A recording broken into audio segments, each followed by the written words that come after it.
आपण एखाद्या वेळेस काय करतो की सतत आपल्याला हे नकारात्मक विचार मनामध्ये येत असतात, त्यावेळेला काय करतो की आपण सगळ्या चांगल्या गोष्टींच्याकडे दुर्लक्ष करत असतो. त्यामुळे काय होतं की आपल्याला त्यामधला आनंद जो काय आहे तो आपल्याला कळत नाही. त्यामुळे आपण नुसतंच निगेटिव्ह निगेटिव्ह निगेटिव्ह होत जातो. तर शक्य असेल तर जवळपासच्या अशा धार्मिक ठिकाणी जावा की तिथे तुम्हाला मनाची शांतता आणि प्रसन्न वातावरण मिळेल. मी म्हणत नाही असं तुम्हाला की तुम्ही आता एखादं देवाचा वार सोमवार आहे, गुरुवार आहे, शनिवार आहे, त्याच दिवशी तुम्हाला जावा असं म्हणत नाही. माझं थोडंसं उलट आहे ह्याच्यापेक्षा. तुम्ही आडवारी म्हणजेच आता गुरुदत्तांचाच वार आपण गुरुवार धरला तर गुरुवारी दर्शनाला निश्चितच जावा, पण त्यावेळेला गर्दी असते.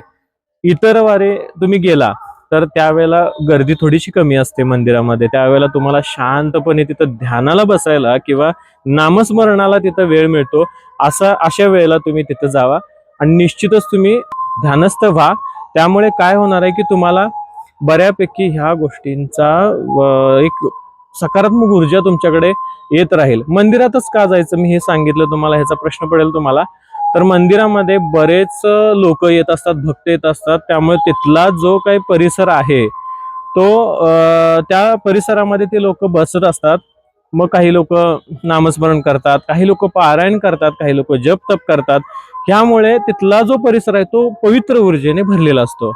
त्या ऊर्जेमध्ये गेलं तर तुम्ही नकारात्मक ऊर्जा जी मनामध्ये आहे ती पूर्णपणे जळून जाते आणि तुम्हाला पवित्र ऊर्जेचा प्रभाव पडतो आणि त्यामुळे नकारात्मक विचार जे मनामध्ये येत असतात ते निघून जात असतात. त्यामुळे अशा पवित्र ठिकाणी किंवा अशा प्रसन्न वातावरणाच्या ठिकाणी जावा.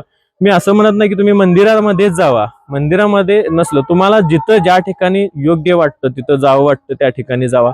पण नकारात्मक विचार जास्त होईल किंवा त्या विचारामुळे आपल्या जीवाचं काही बरं वाईट होईल किंवा करावं लागेल असं काही तुम्ही मनामध्ये कुठल्याही गोष्टी घेऊ नका. जेणेकरून आता तुम्ही हा विचार करा की तुमच्या जीवावरती किंवा तुमच्यावरती तुमचं घर अवलंबून असतं. त्यामुळे त्या लोकांचा विचार करा जे तुमच्यावरती अवलंबून आहेत. असं काहीतरी विचार आले की तुम्ही काय करायचं की त्यांचा चेहरा, आपला काहीच विषय घ्यायचा नाही, त्यांचा चेहरा फक्त डोळ्यासमोर आणायचा नाही. त्यामुळे पॉझिटिव्ह राहा आणि आपलं आयुष्य खूप असतं, आपण अर्ध्यातच त्याला घालवायचं नाही. त्यामुळे आयुष्य जगा. प्रत्येक वेळा काय कंटिन्यू नसतात, म्हणजे एकसारखंच ते दुःख येतं आणि एकसारखंच आयुष्यभर राहतं असं काही विषय नसतो. बदल होत असतात. त्यामुळे योग्य वेळेची वाट बघा आणि आनंदी राहा, प्रसन्न राहा. धन्यवाद. श्री स्वामी समर्थ.